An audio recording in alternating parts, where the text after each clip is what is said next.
On pourrait presque dire que l'eau est dans tout et réciproquement. Et pour en parler dans les débats de l'été sur Sud Radio, j'accueille Charlène Descolonges. Bonjour. Bonjour. Hydrologue et fondatrice de l'association pour une hydrologie régénérative. Vous venez de signer un livre passionnant et à conseiller à tous en ces temps de sécheresse. C'est dans la collection Fake or Not des éditions Tana et ça s'appelle tout simplement l'eau. Alors, si la sécheresse nous frappe, vous nous démontrez que ce n'est pas seulement la faute du dérèglement climatique, car nos prélèvements en eau à l'échelle mondiale ont littéralement explosé depuis le début du XXe siècle et ils augmentent à un rythme beaucoup plus élevé que la croissance démographique. C'est bien ça ? Oui, tout à fait. On a explosé cette demande en eau. Alors, on peut la corréler évidemment à la démographie mondiale, qui, elle, a été multipliée par 4,5, 4,6 pour être exact depuis le début du XXe siècle, mais tandis que nos prélèvements en eau, eux, ont été multipliés par 8. Cette demande en eau est corrélée aussi finalement à nos usages et en particulier pour l'agriculture, puisque les prélèvements d'eau pour l'agriculture, eux, sont responsables à 70% des prélèvements mondiaux en eau. On viendra à l'agriculture dans un instant, mais il faut d'abord rappeler une évidence qui ne l'est pas forcément pour tout le monde. La quantité d'eau sur la Terre est limitée à ce qu'elle est. Autrement dit, l'eau suit un cycle perpétuel, mais elle ne se crée pas. Oui, tout à fait. Alors, on se souvient tous de ce bon vieux schéma qu'on a appris à l'école où le cycle de l'eau fait une sorte de boucle entre les océans et les continents.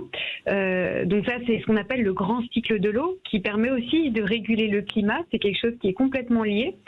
Néanmoins, en fait, quand on se représente ce cycle de l'eau qui est fermé, où l'eau part des océans, s'évapore dans l'atmosphère, retombe sous forme de précipitations dans les continents, ruisselle, s'infiltre dans les nappes, et revient finalement à l'océan. En fait, ce cycle de l'eau n'existe pas puisque aujourd'hui, les activités humaines perturbent complètement ce cycle de l'eau.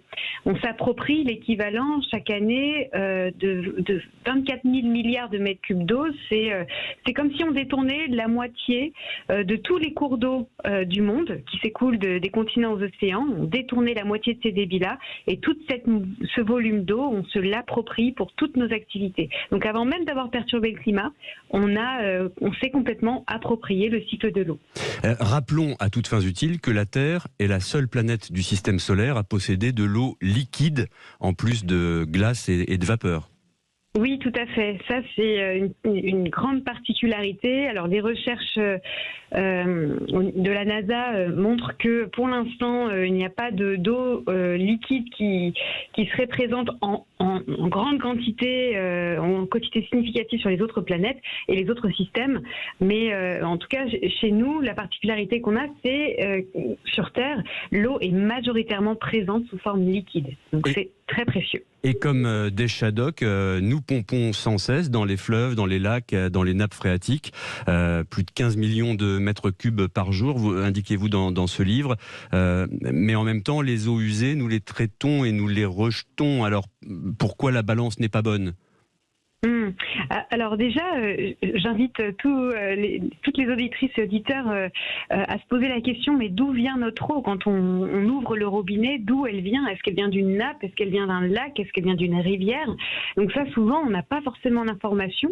Et une fois qu'elle repart dans l'évier, est-ce qu'elle elle repart donc dans un circuit d'assainissement? Elle repart par les stations d'épuration qui la nettoient avant de la rejeter dans une rivière. Et ce petit cycle de l'eau, c'est pour ça qu'on a appelé un Shadok, se répète. En fait, on a un petit cycle de l'eau en tête de bassin versant au tout début du cycle. Par exemple, prenons Annecy.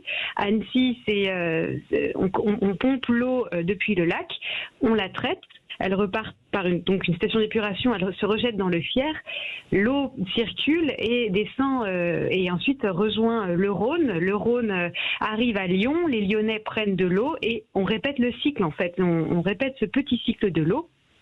Encore une fois, rien ne se perd, mais il faut vraiment avoir conscience que tout ce qu'on fait en amont a des répercussions en aval. Donc toute les pollutions que l'on génère en amont vont se retrouver en aval dans l'eau du robinet des autres usagers. Les humains ont pourtant vécu sans eau courante pendant des millénaires. Aujourd'hui, avoir de l'eau partout, tout le temps, c'est comme une évidence pour chacun d'entre nous, que ce soit au robinet, vous le disiez, ou indirectement dans beaucoup de choses qui font notre confort. Alors, on boit en moyenne 1,5 litre par jour, c'est très bien, il faut, mais en fait, on consomme de l'eau bien plus ailleurs. Oui, tout à fait. Y compris ce que vous appelez l'eau non liquide.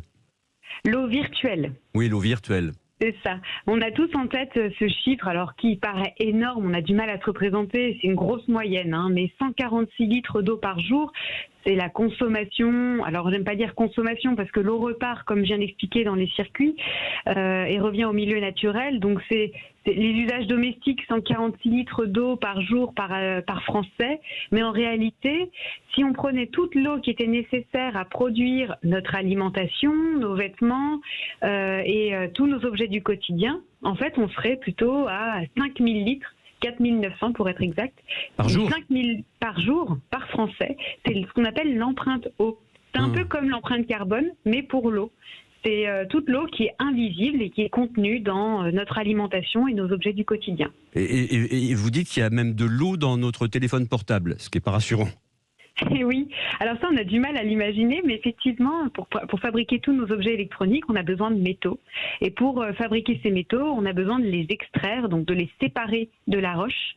Et pour séparer ces métaux de la roche, on a besoin de grandes quantités d'eau. Donc c'est de l'eau invisible encore une fois. Mais là, je ne compte pas dans ces 5000 litres par jour de l'énergie, en fait toute l'eau qui est nécessaire à produire de l'énergie, qu'elle soit fossile ou électrique, on a besoin d'eau. Donc c'est même notre principal prélèvement en France. Vous allez sûrement me poser la question, mais effectivement, si on comptabilisait toute l'eau pour produire notre énergie, on serait là plutôt autour de 8000 litres par jour. Alors entre les nappes souterraines, les glaciers, les lacs et les cours d'eau, comment se répartit l'eau douce sur la Terre et sur la planète, et on évoquera les océans et les mers après. Mais l'eau douce, comment se répartit-elle ? Alors, l'eau douce, c'est moins de 1%. Alors, l'eau douce, c'est 2,5% de toute l'eau qui est présente sur Terre. Le reste, c'est de l'eau salée. Dans ces 2,5%, on a moins de 1% qui est disponible et accessible à l'homme, puisque le reste est emprisonné dans les glaciers, dans les pôles essentiellement, mais aussi dans les glaciers continentaux, et dans les nappes très profondes. Donc en fait, toute l'eau que l'on partage entre les êtres humains et entre tous les êtres vivants, toute l'eau qu'on voit couler dans les rivières et qui sont emprisonnées dans les nappes superficielles, c'est moins de 1% de toute l'eau douce disponible sur le monde. Et les mers et les océans, l'eau salée ? Eh ben, l'eau salée, c'est 97,5%, c'est 98%, enfin les chiffres varient selon les estimations, mais en gros, c'est majoritairement de l'eau salée qui est présente sur Terre. Et la désalinisation, ça peut être une solution d'avenir ? Alors c'est quelque chose qui est déjà pratiqué dans beaucoup de pays, beaucoup d'endroits, notamment en Arabie Saoudite. En fait, dessaler l'eau de mer, il faut comprendre que c'est une solution très chère et qui demande beaucoup d'énergie.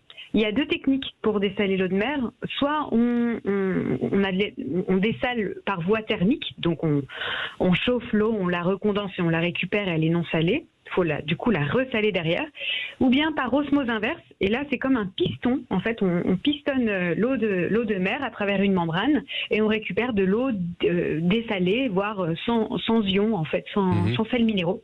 Dans les deux cas, on a besoin de beaucoup d'énergie, et on a aussi un problème, c'est derrière on récupère de l'eau qui n'est pas salée, donc il n'y a plus du tout de sel, mais on a aussi des eaux saumâtres qui sont concentrées en sel et concentrées aussi en produits chimiques. En général, ces eaux saumâtres, elles sont rejetées en mer et elles tuent des écosystèmes marins. Donc ça pose des problèmes de coût, d'énergie et écologique aussi pour les eaux saumâtres. On apprend énormément de choses dans votre livre. Vraiment, j'encourage nos auditrices et nos auditeurs à le feuilleter cet été. J'apprends par exemple que la vapeur d'eau est un gaz à effet de serre. Ah oui, c'est même le principal gaz à effet de serre. Effectivement, en fait, là, il faut comprendre que le changement climatique induit des cercles vicieux. Étant donné que la vapeur d'eau est un gaz à effet de serre, plus on va émettre de gaz à effet de serre, plus on va cramer du CO2, en gros, plus on va réchauffer l'atmosphère. Donc, quand on réchauffe, on accélère l'évaporation. Pour chaque degré supplémentaire, on a plus 7% de vapeur d'eau dans l'atmosphère. Et la vapeur d'eau étant elle-même un gaz à effet de serre, ça accélère, c'est ce qu'on appelle une rétroaction, une boucle de rétroaction qui fait que on accélère le réchauffement climatique. Mais vous nous dites que sans la vapeur d'eau, la température sur Terre serait invivable, extrêmement froide. Oui, en fait, on a besoin d'effets de serre sur Terre. Sinon, on ne serait pas là. Heureusement qu'on a de l'effet de serre, mais il n'en faut pas trop. C'est une question de dose. Alors venons-en à ce que vous appelez l'eau verte. De quoi s'agit-il, l'eau verte par opposition à l'eau bleue ? Alors, très facile, je vais commencer par le plus simple. L'eau bleue, c'est toute l'eau que l'on voit dans les lacs, dans les cours d'eau et qu'on pompe dans les nappes. Par contre, l'eau verte, c'est un peu plus compliqué, c'est quelque chose qu'on ne voit pas à l'œil nu, mais qui est pourtant essentiel. C'est toute l'eau qui est évapotranspirée par les plantes et l'eau qui est contenue dans les sols. Je ne sais pas si vous voyez, mais en ce moment, dans l'été, on le voit assez bien, tous ces champs qui sont à perte de vue, on voit souvent des mirages. Alors on voit toute cette eau qui s'évapore en fait des sols. C'est de l'eau verte. C'est de l'eau verte qui s'évapore des sols et qui s'évapore aussi au-dessus des canopées forestières. Et on voit, quand elles se recondensent, on voit ces fameux nuages ou rivières volantes au-dessus des canopées forestières. On les reconnaît surtout dans la forêt amazonienne. Et tout ça, c'est de l'eau verte. Et quand on parle d'empreinte eau, c'est ce que je vous disais tout à l'heure, des 5000 litres d'eau par Français par jour, en fait, on se rend compte que c'est essentiellement de l'eau verte, puisque, en fait, on s'est complètement approprié l'eau verte pour produire notre alimentation. En clair, si on déforeste l'Amazonie pour faire des cultures de soja, on prend la main sur ces phénomènes d'évapotranspiration. Et plutôt que d'avoir une évapotranspiration naturelle de la forêt, on a une évapotranspiration modifiée avec les cultures. Alors effectivement, on ne peut pas parler de l'eau sans parler d'agriculture.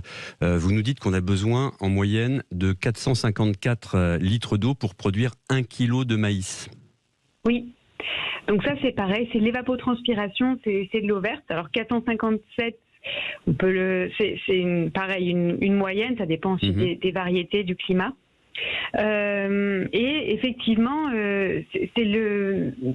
ça montre que c'est une culture qui est gourmande en eau.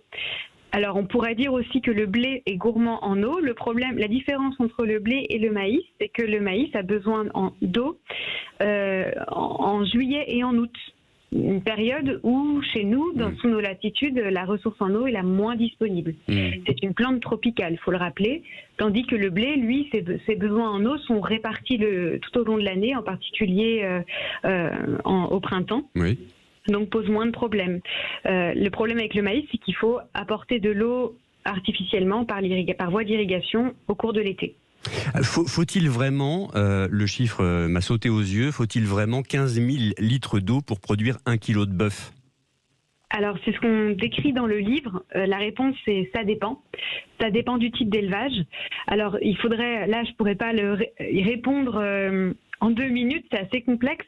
Dans tous les cas, il faut retenir que la viande, d'une manière générale, est le poste qui a une plus forte empreinte, est responsable de la majeure partie de notre empreinte en eau. C'est parce qu'on a besoin de beaucoup de céréales pour nourrir le bétail. Et donc, ce céréal nécessite beaucoup d'eau, que ce soit pour la pluie ou par voie d'irrigation. On a besoin de beaucoup d'eau pour produire toutes ces céréales qui sont ensuite nourries, dont on se sert pour nourrir le bétail. Il n'y a pas que la viande, il y a aussi tous les produits laitiers. L'idée, c'est retenir qu'on a besoin de l'agriculture paysanne, on a besoin d'avoir du bétail, toujours. Ça fait partie, si on inscrit dans un bon circuit, c'est très bénéfique pour les sols. Mais le problème, c'est qu'on en mange trop.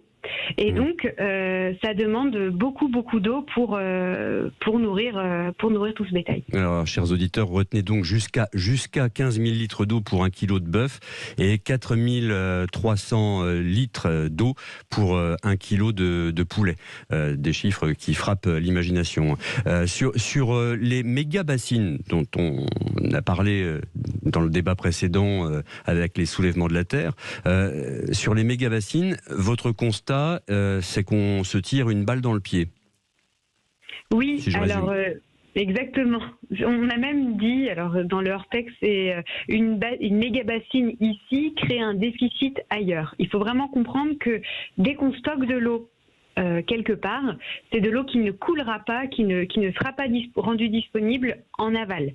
Faut vraiment, une fois qu'on a compris que le circuit de l'eau était un circuit fermé, que l'eau doit s'écouler des continents aux océans, et c'est normal que l'eau parte à la mer, il faut se rendre compte que si on multiplie ces stocks d'eau partout sur un territoire, en fait, on va entraîner la désertification des paysages. Ça paraît fou, mais c'est ce qu'on voit en Espagne. Et on l'a vu au printemps dernier avec la grande sécheresse et les incendies qui ont frappé l'Espagne, montre que même si on stocke de l'eau, même si on pompe beaucoup d'eau, même si on dessale l'eau de mer, en fait, on accélère le processus de désertification. Il faut vraiment comprendre que l'eau qui est dans les nappes doit rester dans les nappes le plus possible. C'est pour ça qu'on a créé l'association pour une hydrologie régénérative. L'objectif, c'est de faire en sorte que toute l'eau de pluie qui tombe reste le plus longtemps possible dans les sols, avant d'aller la stocker dans des méga-bassines. Alors concrètement, que changer de nos habitudes? C'est l'été, on va dire que c'est la période des bonnes résolutions. Eau en bouteille ou eau du robinet? Eau du robinet, bien sûr. Et pourtant, la France se vante d'être le premier exportateur mondial d'eau en bouteille. Malheureusement, oui. On a même pompé dans des nappes quasi fossiles, celles qui se renouvellent pas ou très peu, pour justement embouteiller toute cette eau qui part à l'export. Malheureusement, on a vraiment intérêt à reprendre la main sur notre eau comme un bien commun qui doit être partagé et qui est un bien public et non privé. Les vêtements, faut-il changer nos habitudes aussi? Parce que les vêtements, on l'apprend dans votre livre, boivent aussi énormément. Et oui, chaque t-shirt que l'on enfile chaque matin, un t-shirt en coton, ça peut aller jusqu'à 5 à 8 000 litres d'eau virtuelle, puisque pour fabriquer 1 kilo de coton, on a besoin de 8 000 litres. Un jean, c'est 11 000 litres d'eau. C'est vraiment... l'industrie textile est une grande consommatrice en eau. Combien coûte l'eau en France? Alors, on est à peu près à 4 € le mètre cube. Ce qui est relativement peu cher si on regarde tout le coût de traitement entre le fait de la chercher, de la pomper, la traiter pour la rendre potable, l'acheminer chez nous, ensuite la retraiter pour l'épurer et la rejeter en rivière. C'est quelque chose qui est relativement peu cher, mais ça va évoluer puisque avec le plan eau, on va mettre en place la tarification sociale et incitative qui permet de dire les premiers mètres cubes sont pas chers, voire gratuits pour certains ménages. Et toutes les eaux de confort ou des eaux qui ne sont pas vitaux, les mètres cubes, à partir de par exemple 100 mètres cubes par an, et ben cette eau-là, on la facturera plus cher. L'État vient effectivement d'annoncer un plan national sur l'eau, mais vous dites dans ce livre que la France n'a pas de vision globale sur les risques qui pèsent sur la ressource en eau. Et oui, puisqu'on a besoin en fait de prendre en compte tous les besoins en eau pour faire fonctionner notre économie. Comme je le décris dans le livre, en fait, 70% de nos prélèvements en France sont destinés à alimenter notre économie. C'est pour les besoins énergétiques, ce sont pour les besoins industriels, pour le tourisme, pour l'agriculture. Et en fait, il faut vraiment avoir une vision globale, mais aussi territorialisé, c'est-à-dire sur chaque territoire, on a des particularités, on a des spécificités. Ce qui se passe dans le sud de la France n'a rien à voir avec ce qui se passe en Bretagne. Donc on a besoin de d'avoir une vision globale, c'est-à-dire qui va inclure tous les besoins en eau d'un territoire, comprendre aussi qu'on est interconnecté d'un territoire à un autre et partager cette ressource en eau entre tous les usages. Malheureusement, l'État, effectivement, n'a pas cette vision globale, notamment au regard des besoins en eau énergétique. Et pour le nucléaire en particulier. Alors on doit parler, pour terminer en quelques mots, de ce que vous appelez le 7e continent. Qu'est-ce que c'est ? Alors, ça c'est assez connu, c'est la mer de plastique qui est stagnée, qui est bloquée dans ce qu'on appelle des gyres océaniques au cœur de l'océan Pacifique. Dans tous les océans, on a des courants, et donc on a ces gyres, ces sortes de boucles qui font que tous nos déchets, tout ce qui arrive des fleuves, va finir dans l'océan et reste bloqué dans ces boucles. Et donc le 7e continent est une immense mer de microplastiques. 6 fois la surface de la France, c'est ça ? Tout à fait. C'est passionnant, vraiment, je le redis et j'encourage nos auditeurs et nos auditrices à se procurer votre livre, Charlène Descollonges. Ça s'appelle L'eau, tout simplement, et c'est dans une collection qui s'intitule Fake or Not aux éditions Tana. Merci beaucoup d'avoir été avec nous et de nous avoir donné autant d'informations fascinantes. Merci beaucoup. À vous. Bonne journée. Été.